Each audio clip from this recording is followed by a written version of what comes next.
বন্ধুরা, এই যে ছাদটা দেখতে পাচ্ছ, এটা হচ্ছে আমাদের মিনি ছাদ। অবশ্যই এই ছাদটা ছিল, এখন আর নেই। খুব মিস করি জানো ছাদটাকে। এই ছাদটার মধ্যে আমি কত রকমের জবা ফুল গাছ লাগিয়েছিলাম, কিছু না হলেও 6-7 রকমের জবা ফুল গাছ। বাট এখন আর সেগুলো আর নেই। এগুলোকে আমি খুবই মিস করি। আর আমি কি বলবো বন্ধুরা, ফুল গাছ লাগাতে খুবই ভালোবাসি জানো না। যেহেতু এখন জায়গার অভাবে এখন ফুল গাছ লাগানো হয় না। এই যে ছাদটা দেখতে পাচ্ছ বন্ধুরা, এই ছাদের মধ্যে আমি অনেক রকমের ফুল গাছ লাগিয়েছিলাম। দেখো, এটা হচ্ছে নীলকণ্ঠ। তো নীলকণ্ঠটা কতটা সুন্দর দেখো, পুরো থোকা নীলকণ্ঠ যাকে বলা হয়, সেই নীলকণ্ঠ গাছ। আর এখানে আমার দেখো কত রকমের ফুল গাছ আছে। তো সত্যি বন্ধুরা দেখো, এটা হচ্ছে জবা ফুল গাছ। তো এটা হচ্ছে, তোমরা দেখতেই পাচ্ছ, এটা কমলা কালার জবা। তো এই জবা গাছটায় প্রচুর পরিমাণে জবা ধরতো জানো বন্ধুরা।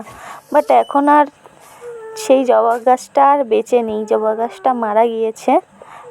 আর আমার এই ছাদে সাদা জবা গাছ আছে, লাল জবা গাছ আছে।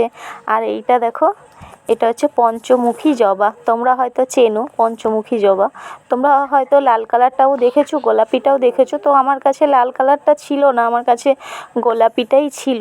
তো আমার খুব ভালো লাগতো। এই জবা গাছটাও আমার নিজের হাতে লাগানো, কিন্তু এখন আর নেই। খুবই মিস করি জানো বন্ধুরা, এই গাছগুলোকে খুবই মিস করি। যখন সবার ছাদে গাছ দেখি না, তখন আমার পুরনো দিনের এইসব গাছগুলোর কথা খুব মনে পড়ে, যে আমাদের ছাদেও কত রকমের জবা গাছ ছিল, গোলাপ গাছ ছিল, নীলকণ্ঠ গাছ ছিল। বাট এখন কিছুই নেই, কারণ একটাই, জায়গার অভাব বন্ধুরা। এই যে ছাদটা দেখছো, এই ছাদের ওপরই এখন আমার কৃষ্ণকালী মায়ের মন্দির হয়েছে। তোমরা তো দেখেছো ভিডিওতে, যে মা কালীর মন্দিরটা তোমাদেরকে শেয়ার করেছি আমার বাড়ির। তো এই ছাদটা দেখছো, এই ছাদের ওপরেই কিন্তু মায়ের মন্দির প্রতিষ্ঠিত হয়েছে।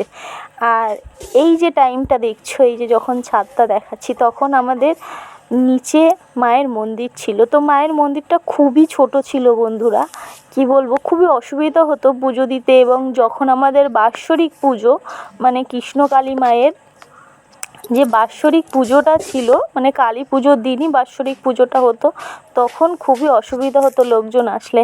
তার জন্য এই ছাদের ওপরেই এখন কৃষ্ণকালী মায়ের মন্দির হয়েছে। আর দেখো কি সুন্দর সাদা জবাগুলো ফুটে আছে, এটাও আমার নিজের হাতে লাগানো। যখন ছাদটা মানে বন্ধ হয়ে গেল, মায়ের মন্দির উঠলো, তখন এই গাছগুলো কোথায় রাখবো কোথায় রাখবো করে না, এমন এক জায়গায় রেখেছিলাম বন্ধুরা, সেখানে রৌদ্রু পড়ে না বললেই চলে। তো রৌদ্রু না পড়ার কারণে আমার সব গাছগুলো মরে গেল জানো। এটাই শেয়ার করছিলাম তোমাদের সাথে।